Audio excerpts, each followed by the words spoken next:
There is a hidden backstory taking place throughout Lost, one that we see glimpses of across the 6 seasons of the series, but that never gets overtly explained in any way. However, after many rewatches over the years, I have pieced together the context clues, the timelines, and the chronology to unpack what I believe to be the foundations of the Lost mythology. A mythology that I can demonstrate the writers clearly discussed in detail behind the scenes and sprinkled pieces of it throughout the narrative. So, let's get into it. The Egyptian history on the island lies at the very centre of the Lost mythology, and we see it represented by the many antiquities that our characters encounter or discover. However, the first question we really need to tackle is in figuring out when exactly the Egyptians came to the island. To unlock the timeline, we will need to use the episode Across the Sea as our key. The episode flashes us back a couple of millennia to the birth of Jacob and the Man in Black. We will also use the episode's DVD commentary by showrunners Damon Lindelof and Carlton Cuse. In fact, let's start with what they said about the chronology in their own words. Right, and I do think one thing worth mentioning here that is informative on a commentary, now that we're into it, is that it seems like the golden light is much brighter in this episode here than it is in the finale, Carlton. So if I were to have a theory that that apparatus that we see in the finale with the stone sticking in the middle of the pool that's sort of blocking the light, then maybe that apparatus wasn't created until after this event. I think that's an incredibly likely deduction, Damon. It's possible that people went down there and basically... some people actually think that the light went out in that shot, but it was just the smoke monster obstructing the light. The light has not been diminished in any significant way, but is probably largely responsible for what just happened down there. Okay, so they're basically telling us that the cork we see in the finale was installed sometime after the Man in Black was transformed. We know the Egyptians built the cork system due to the hieroglyphs adorning it, so Damon and Carlton are essentially cluing us in to the fact that the Egyptian era began after the events of Across the Sea. So let's use this confirmation of theirs to guide us through the episode itself and how that recontextualises the way things are presented. We don't know exactly when Across the Sea is taking place in time, but judging from the tools, the clothing, and the use of Latin, it is estimated to be taking place during the classical Roman era.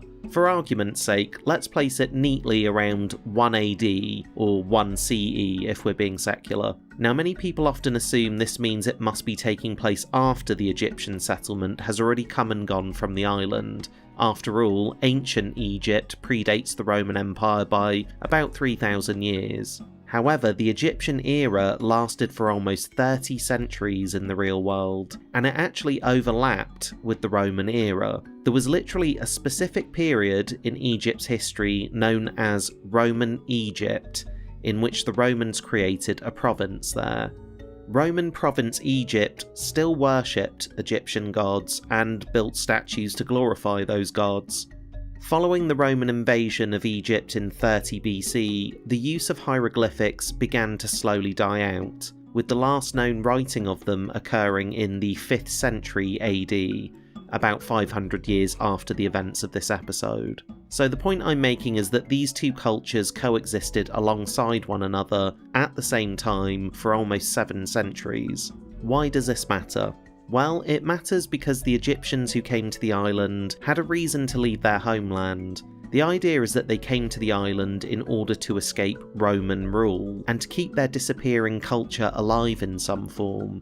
The island was a place in which they could restore their civilization and rebuild the Egyptian empire in a new land. At this point in time, the island would have been almost certainly located somewhere in the Mediterranean Sea, which means it would have been accessible from various countries and cultures surrounding that sea, including the ancient Mesopotamians in what would one day become Iraq, the ancient Greeks, whom many believe Mother hailed from, the Romans, and of course the Egyptians. It's also worth noting further that Tunisia also has access to the Mediterranean Sea, and Tunisia is where the exit for the island resides. This might suggest to us that way back during the early volcanic formation of our planet, when everything was connected in a supercontinent that geophysicists call Pangaea, The island may not have been an island at all. It may have actually been part of the same landmass that would eventually become Tunisia before tectonic shifts and continental drift broke up the larger landmass and pushed the island out into the sea. Anyway, the point is that Across the Sea is taking place during the Roman-Egyptian period. Claudia's people came first, and the episode helps us understand this in part because of what is omitted. Think about it this way.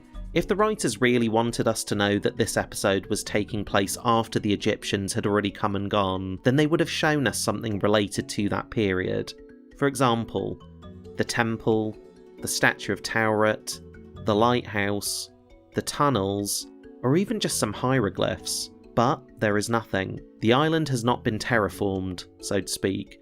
It is intentionally depicted as being sparsely populated with no man-made structures or dominating civilizations in sight. The caves are where Mother chooses to reside because no other structures have been built for her to occupy. Even the Man in Black's village has been constructed from scratch in an open clearing. Claudia's people are not inhabiting pre-made structures here. By the point the boy in black is introduced to them, they have already been on the island for over a decade, so surely they would have come across the temple by now. If it already existed, they would certainly be living there within its fortified stone walls.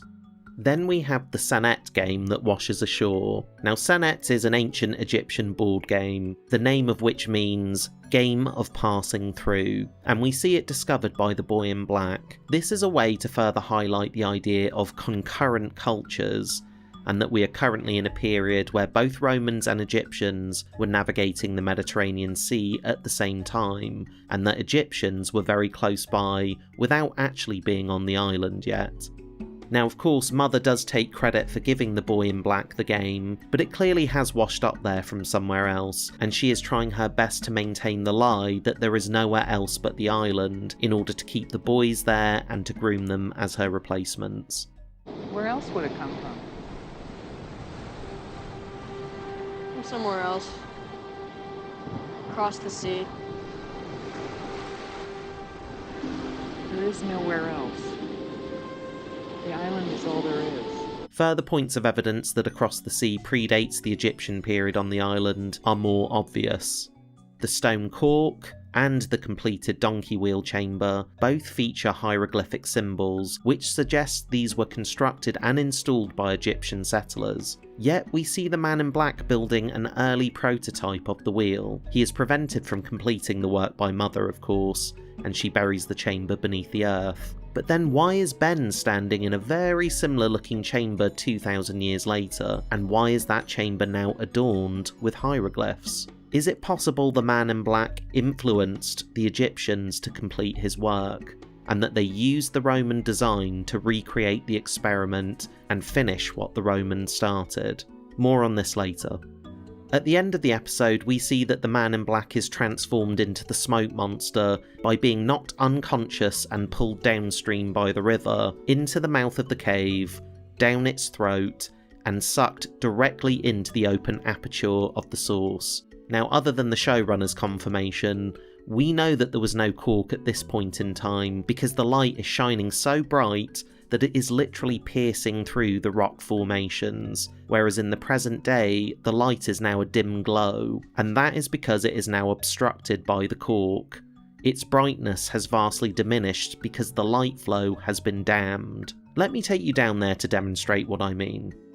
Okay, so here's the cavern that the Man in Black falls into in Across the Sea. His body is spat out down the waterfall and carried along by the current of the river. I think that's why they had to have him be knocked out for this to work, because if he were awake, he might be able to stop himself from being pulled into the source. If the cork had already been in place down here, the Man in Black would not have transformed at all, because the great stone cork prevents anything other than water from entering the aperture. The only way for a smoke monster to be created is for a person to pass through this threshold into the light below, which would detach their soul from their mortal form. When Jacob finds his brother's body at the exit of the cave, it has become an empty vessel, with the Man in Black's soul now physically unleashed on the island, at least the darkest parts of himself. We can imagine that the two brothers spend an unknown amount of time on the island alone together, coming to terms with one another and their new powers. Okay, now we've established the timeline of when this all took place, let's talk about what happened next.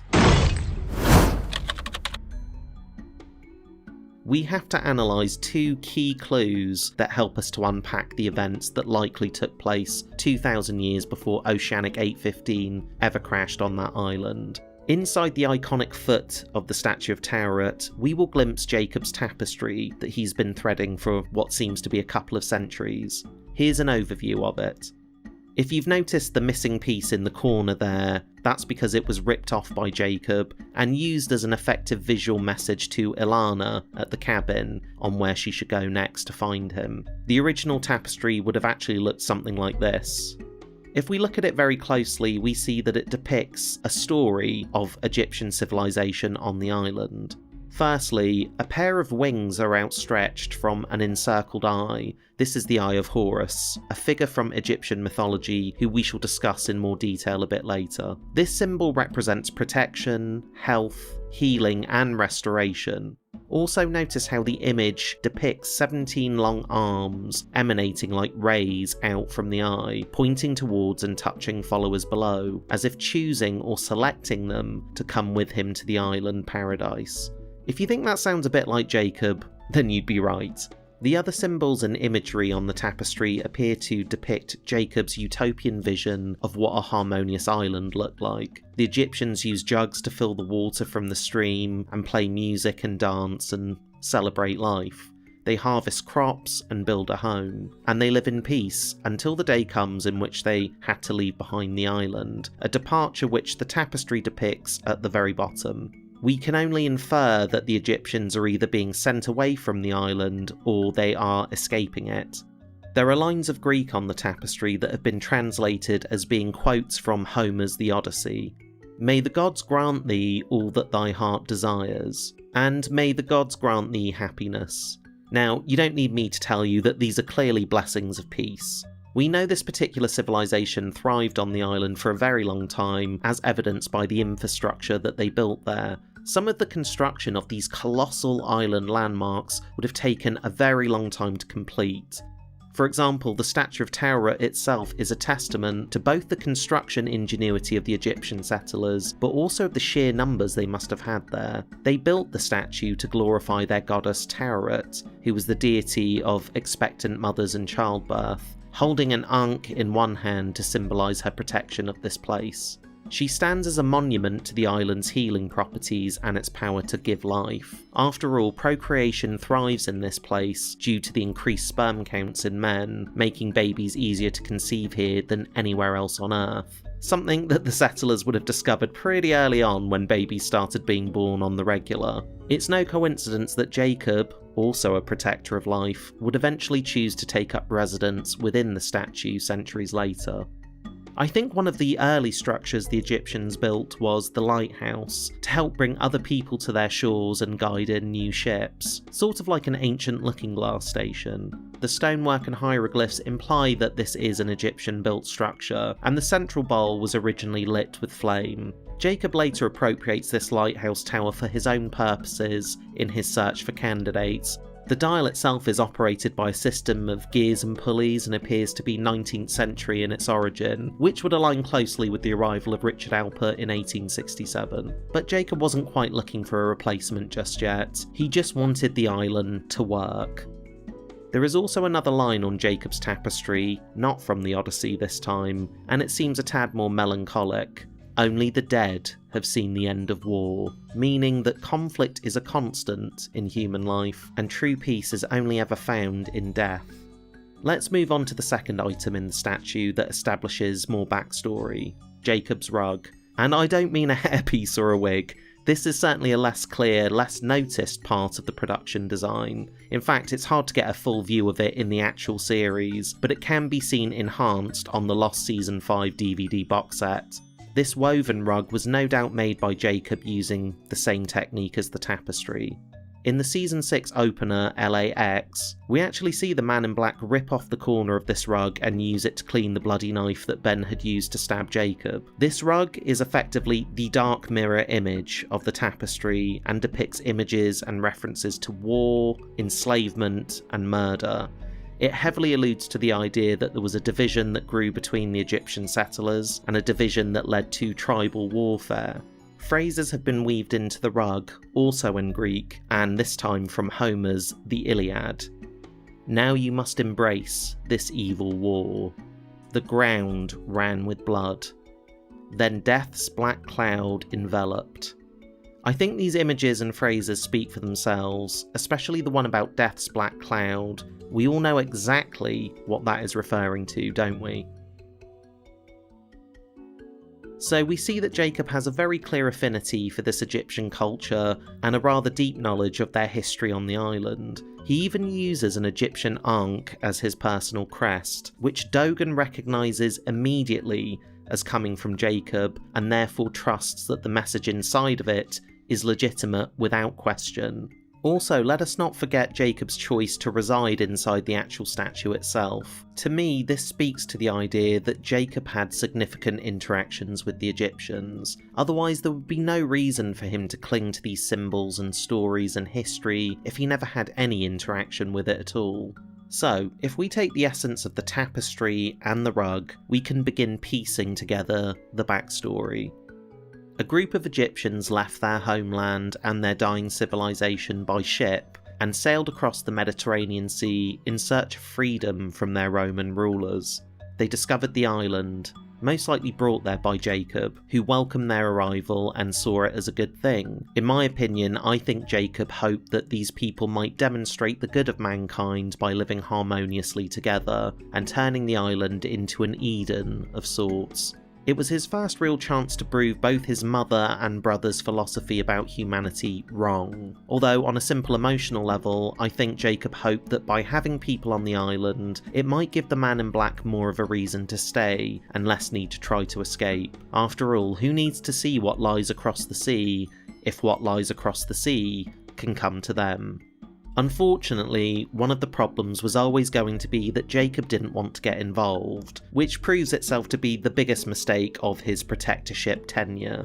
We see that he is actually pretty naive and socially awkward in Across the Sea. He doesn't know how to engage with people because he was brought up to be so sheltered by Mother. His understanding of human nature was based on observation rather than participation. So I'm of the mind that he remained at a distance from the new arrivals and gave them space to find their own way. However, this left them entirely open to the external manipulations of someone else, the man in black. One of the Egyptians' main settlements became based inside what Rousseau will later dub the Dark Territory. We can fairly deduce that the original purpose of this old structure in the jungle was to worship the smoke monster. Now, judging from the hieroglyphs in the chamber beneath the outer wall, the man in black made this place his home long before Jacob's healing spring was ever created up above. It appears that the man in black ingratiated himself with the Egyptians and filled the space left open by Jacob. He wanted to stay close to these newcomers so he could use them as a means to an end, just like he did with the Roman villagers before them, because he had never stopped looking for a way off the island, but to do that, he was going to need help. I'm almost certain that he wasn't killing indiscriminately at this point in time, like we see him doing in the 20th century and the 21st century. He is not yet at the end of his tether, and he still thinks that under the right conditions, he can still escape this prison. So these Egyptians are of use to him, especially seeing as Jacob is refusing to engage or interfere in the building of their society. We can assume that Jacob remained in the caves, watching from afar. Now, the mural beneath the temple clearly depicts the man in black in his smoke monster form being summoned. To these God-fearing people from the past, it would be all too easy to mistake such an entity as their deity, Osiris. In Egyptian mythology, Osiris acted as a judge over dead souls, which appears to be how the Egyptians viewed the smoke monster. To them, it would appear that this smoke cloud was summoning dead souls back from the afterlife, just like Osiris did, and therefore they would have projected their beliefs and mythology onto what they were witnessing. Of course, we know that Smokey's apparitions of the dead are imposters, that they are the man in black role-playing as those who have died in order to manipulate the living into doing his bidding. But to the Egyptians, these manifestations were literally confirmation of their beliefs, and this is why they worship the man in black in his smoke form like their god of the underworld. To them, the smoke cloud was the physical manifestation of Osiris, which also explains why he is depicted in that mural alongside Anubis on the chamber wall.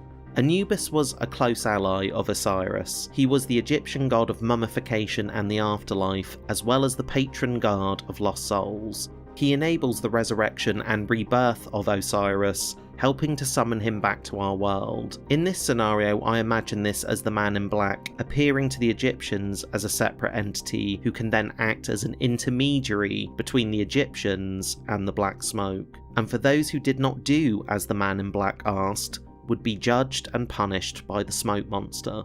If we look more closely at this worshipping chamber, it appears to have been built long before the temple up above, and seems to be the first actual structure built in this area. It's about the same depth as the other underground tunnels that we see the others using in Season 5. That's because this extensive network of underground tunnels running beneath the island were likely constructed around this worshipping chamber, and I think many of these tunnels might have started off life as wells up above. The man in black had instructed the Egyptians to start digging because he was looking for the light once again, and seeing as only Jacob could find the heart, and Jacob was not playing ball, he had to get to the energy via a different part of the island. We even see one of the wells that had been dug out that failed to reach a pocket, the one that Desmond gets pushed into in Season 6, which indicates how these digs were not always successful. A long time ago, places like the one we're standing at right now made compass needles spin. And the people holding the compasses needed to know why, so they dug. Did they find what they were looking for? No, they didn't. These wells and tunnels began to form an underworld for the smoke monster to inhabit, as they searched for more energy pockets on his behalf. We know that the smoke monster still uses some of these underground tunnels to get around right up until contemporary times. There are vents all over the island, which we see the blast door map referred to as CV, aka Cerberus vents. Cerberus is the nickname Dharma came up with for the smoke monster. Anyway, during this period of digging and construction, the Egyptians would have come across a rope that had been left in the ground. Now, this rope had come back in time from millennia into the future, with James Ford holding it at one end and John Locke dangling from the other. And during a time jump, that rope got trapped in the earth and was left there. Wherever we are is before that well was ever built. Yeah, I'd say way before.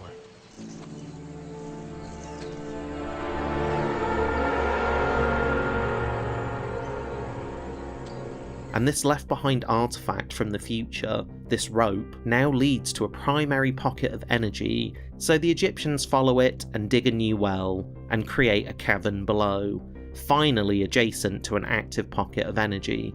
The man in black directs his followers to finish his work by building the wheel chamber that he once tried to build himself. Let's pause for a second. It's often been asked if the donkey wheel chamber we see the man in black constructing in Across the Sea is the same chamber that resides beneath the orchid site in the future.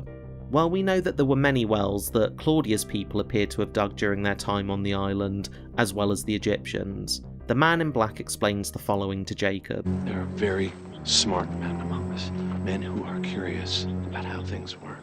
Together we have discovered places all over this island where metal behaves strangely. When we find one of these sites, we dig. And this time we found something. So there are loads of these wells all over the island, many of which might have long since been buried. If we really look at the well in Across the Sea and compare it to the orchid site well, they're clearly different locations. One is in an open clearing surrounded by trees, while the other is deep in the jungle. Plus, Mother buried the first site under earth and effectively destroyed all of the work down there. The second site was created many years later, long after the statue of Taweret had already been built, but some time before the Egyptians splintered into warring factions. Sawyer and Locke's rope lead the Egyptians to build the new well, in which they could descend into the earth, create a new cavern, and forge a tunnel towards this light pocket. And this is how we know for sure that the man in black had the Egyptians in the palm of his hand at this point, because the wheel system they construct down there is identical to that of his design in Across the Sea. It was surely his hope that he might be able to still use the island's exit. If he could just complete the work on the wheel and be able to turn it, he could finally be transported off this rock. And this is where it all went wrong. Again. The consequences of this very first turning of the wheel were greater than anyone could have anticipated. Mother seemed to recognise the risks when she first confronted her surrogate son in the original chamber. She knew that turning the wheel would irreversibly harm the island. That's because the island is alive. The energy pockets are like its organs and arteries. There is a reason Mother calls the Cave of Light the heart of the island. Therefore, that makes the rivers and streams that feed into it and through it, and travel all over the landmass, the equivalent of veins, pumping blood around the body to those organs. It is the literal life's blood of the island, all part of a self-sustaining circulatory system. But hey, don't take my word for it. This is what Damon and Carlton had to say.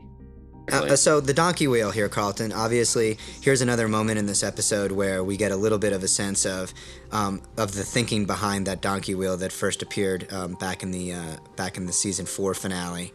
That Ben turns was actually the brainchild of none other than the Man in Black and his scientific people. Very smart people there, exactly. Right. And then he makes actually kind of a cool allusion to the idea that they were going to they're building some sort of system to harness the water and the light. So can we draw some conclusions that maybe there's almost sort of a circulatory system to this island? The island itself is alive. Well, she does refer, there are references to that area of light as the heart of the island, so, right. You know.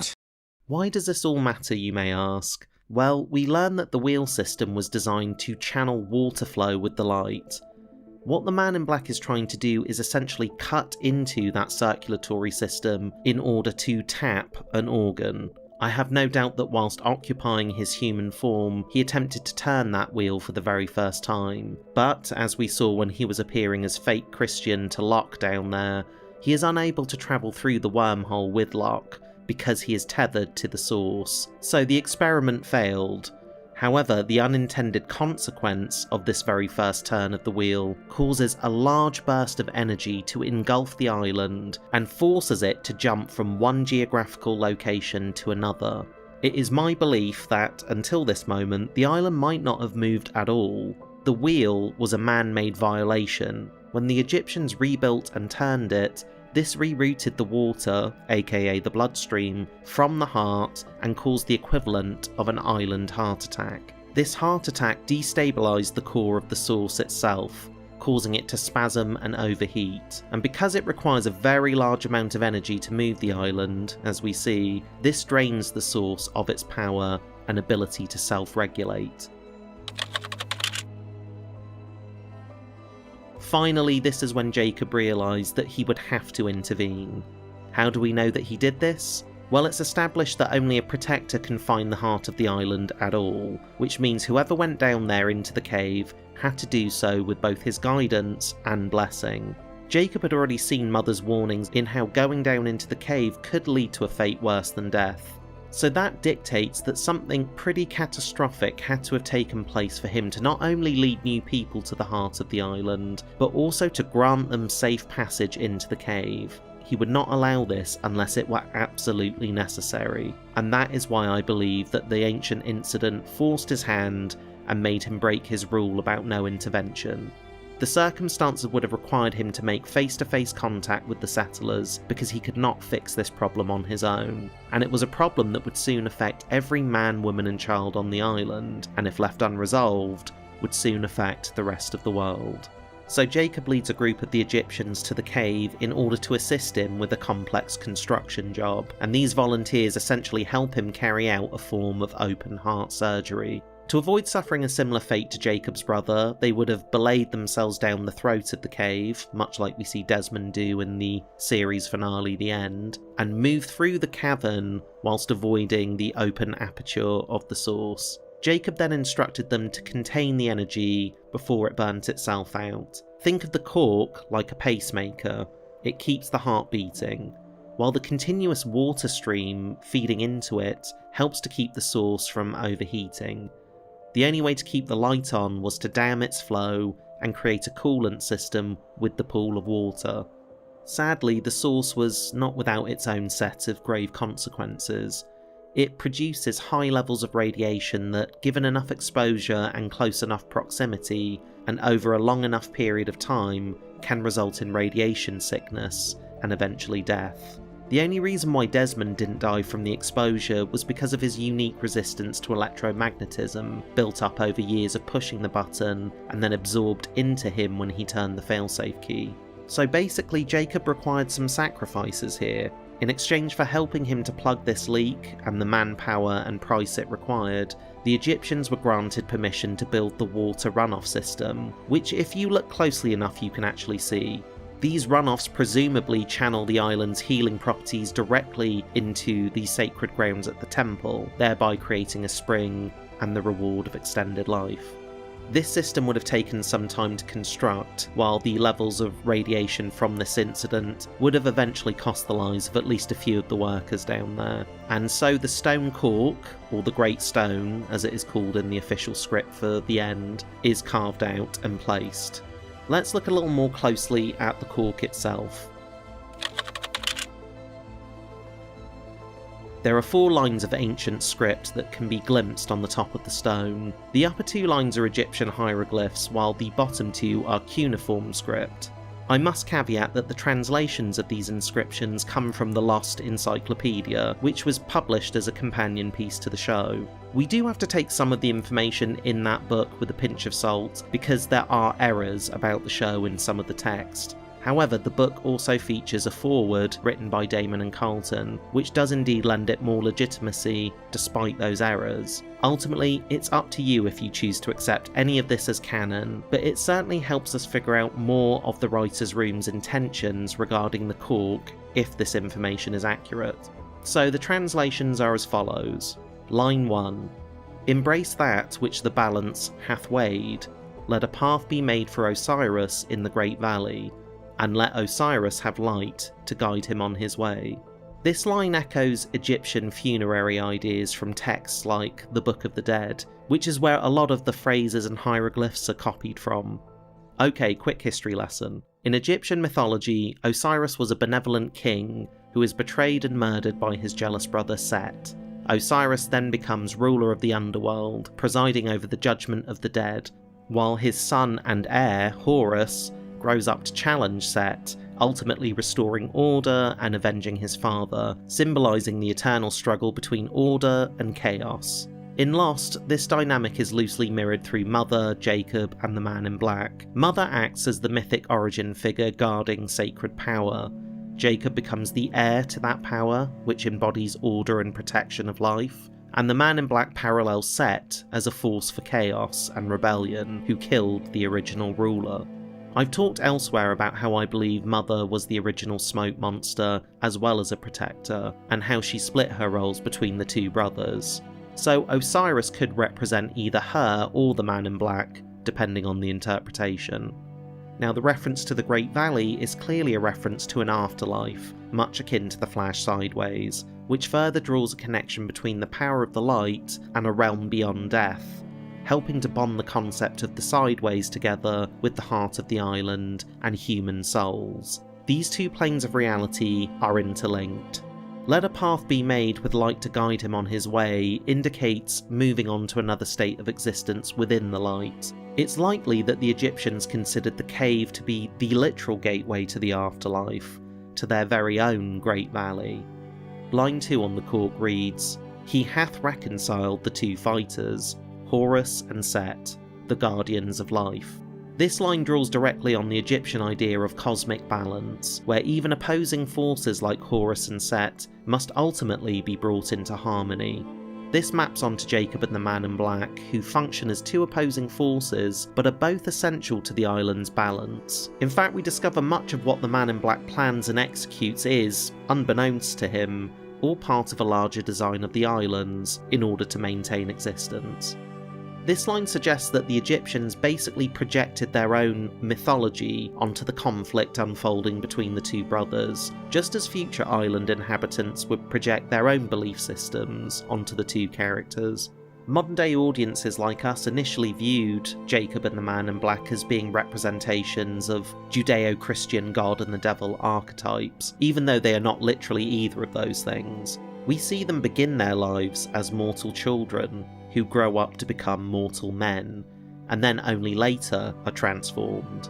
We even see Richard Alpert do this very thing when he first comes to the island, and the Man in Black uses Richard's beliefs against him in order to manipulate the man into believing that the island is hell and Jacob is the devil. In fact, the episode Ab Eterno is essentially showing us how the Man in Black leans into these beliefs for his own gain. To him, a person's faith is to be exploited.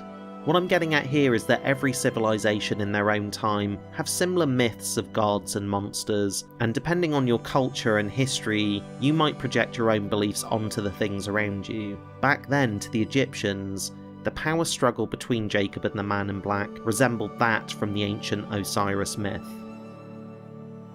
Line 3 translates as, "Break the immovable yoke that we may sleep." And the final line reads, "That silence may reign, and we may sleep." Now the yoke was a type of harness created for chariot horses. In other words, it was an unbreakable link between two things, tying them together, much like Mother tied together Jacob and the Man in Black for all time. And by implication of these words, to break this link would mean that they could finally sleep. To sleep is another way of saying death, and the silence most likely means an end to the conflict between these two characters, so that all those who died in the wake of their conflict can finally be at rest. And it could also be a reference to the whisper ghosts on the island, who seem trapped between the two realms, unable to be silenced or to sleep. It's only at the end of the series that we see the silence, aka an era of peace, come to the island, because that immovable yoke has finally been broken, and the brothers released from their roles, with the island now back in balance. The Egyptian prayer finally answered and delivered. These bottom two lines on the stone cork are actually inscribed in cuneiform script. Now, cuneiform originated in ancient Mesopotamia. Remember the map from earlier? This region was also within reaching distance of the island. Cuneiform is considered the world's oldest writing system, developed by the Sumerians, but its inclusion on the stone implies the presence of people on the island who still used it, such as Babylonian priests or scholars. I personally view the cuneiform as being Jacob's contribution to the carving. As protector, he would be able to tap into other languages, which we see him do, especially the most ancient language of all, direct from the cradle of human civilization. And perhaps Jacob would be the only one to fully understand just how inseparably bound he was to the Man in Black. And so the cork was completed and lowered into the open aperture to contain the energy and water, and to create a coolant system that would stop the source from burning itself out and turning into the volcanic fire we eventually see in the end, the result of it being kept contained for centuries. It seems part of this bargain with Jacob appears to have been turning their backs on the smoke monster and the Man in Black. This is why we see the worshipping chamber walled off beneath the temple grounds. The whole place has been buried and built over. There is no longer a clear way to access the chamber anymore. That's why Ben in Season 5 episode Dead is Dead only finds his way inside this place, because the floor gives out beneath his feet. No doubt with some help from Fake Locke's telekinetic powers. It clearly hasn't been used for centuries. If you look closely in the background behind Ben, you can even see where the original entrance was sealed off by collapsed rubble. This is also why the others were seemingly unaware of the existence of this chamber right beneath their feet, because it had long since been sealed off and forgotten. We know Ben was the leader of the others for a long time, and he had no idea that this place was here. Just watch him as he inspects the ruins down there with great fascination. It's clearly his first time in the smoke monster's den. The healing spring then became the new focal point of these sacred grounds, and this might have been what caused the rift and split between the Egyptian settlers, those that still aligned with the Man in Black and the Wheel, and those that now sided with Jacob and the Cork. After all, Jacob was a man who had offered them a taste of the island's power without risking further destruction. It's possible that the outer wall around the temple grounds was actually built to create a strategic stronghold around the temple to keep the non-believers out, which happened after the tribe split into two opposing factions and began claiming territory on behalf of their respective deities. What was once the Smoke Monster's temple is now Jacob's temple. This brings us around to the summoning chamber outpost in the Valley of the Dharma Barracks that we see Ben using in seasons 4 and 5. The existence of this place seemed to be a makeshift new site where Smoke Monster acolytes could still call upon their underground god in their new home, and this valley was the spot they chose, like many future settlers will do after them. The chamber appears to use an ancient water counterweight system to call upon the monster, operating much like the cistern of a toilet in which a mechanism is pulled, water drains out down a pipeline, then slowly refills and resets for future use. I always viewed this outpost summoning chamber as being the primitive equivalent of making a telephone call, except it only dials one number, 1-800-SMOKY. We even see Ben call down into the cavern below and say, "I'll be outside." The implication being that this cavern links to the Smoke Monster's lair, which is somewhere down there in those extensive network of tunnels that run beneath this whole area and into the dark territory. Unlike Jacob, the Smoke Monster always wants to be located close to where the people are. It's never revealed how draining this basin summons Smokey, but it is essentially the same design and principle as the Cork system in the Cave of Light. You pull out the stopper, the water drains, and darkness follows.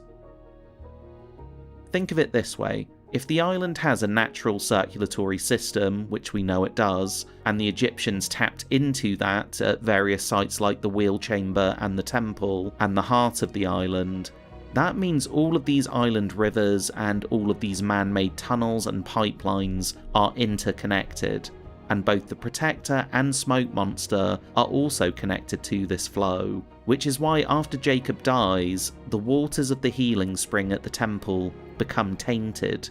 That's because the balance of power on the island has shifted towards the darkness, because the Protector was the immune system fighting off the Man in Black's infection in the bloodstream. Tainted water is physically connected to the essence of the Smoke Monster, and that is exactly what the water in the basin is, tainted. And every time that chamber is used, this tainted water is entering the circulatory system of the island, though it is unable to spread further into the bloodstream due to Jacob's protection. So this outpost became the new summoning chamber, and was used for a long time, right up to the present day in fact, by those the Man in Black selected to become his unwitting minions. Sorry Ben, but it's true. And so it goes, the two Egyptian factions are born. The temple grounds became home to Jacob's followers, while the Man in Black zealots were cast out into the middle of the island to plot their next move. In Lost, history is always repeating itself. I think the reason why the writers never give us a flashback to all of this and simply leave this as a breadcrumb trail to follow is because what took place thousands of years ago is very similar to what we see take place in the series, especially in the last 2 seasons. Groups are split between loyalty to the Man in Black and those aligned with Jacob. It's the same story really, right down to an incident being caused that leads to a war and then purge-like event, while people switch sides during the chaos and the violence, fighting between the pull of the light and the lure of the dark. I'd be remiss not to mention the other iconography that we see adorning the temple structure and its interiors. Both the Temple Spring and the Smoke Monster Chamber are clearly Egyptian in design and build, as evidenced by the hieroglyphics and the architecture, but there are many other aspects of the structures built above and around these ancient chambers that appear to have different cultural influences from different centuries. The production design is deliberately blending these things together to suggest the influence of different cultures that occupied the island over the centuries. Mayans, Buddhists, Hindus. Much like the others, many would have used the temple as a home base due to its shelter and structural integrity. Plus, having a magical spring that heals all wounds and ailments ain't a bad bonus to have in your house either. The Egyptians were a foundational group of settlers, setting up the circumstances for much of what would follow. Their series of conflicts, as described here, directly inform everything that happens in the future with our main characters. But ultimately, the Egyptians were just one of many in a long line of groups to be brought to the island, settle on its shores, and try to build a society there.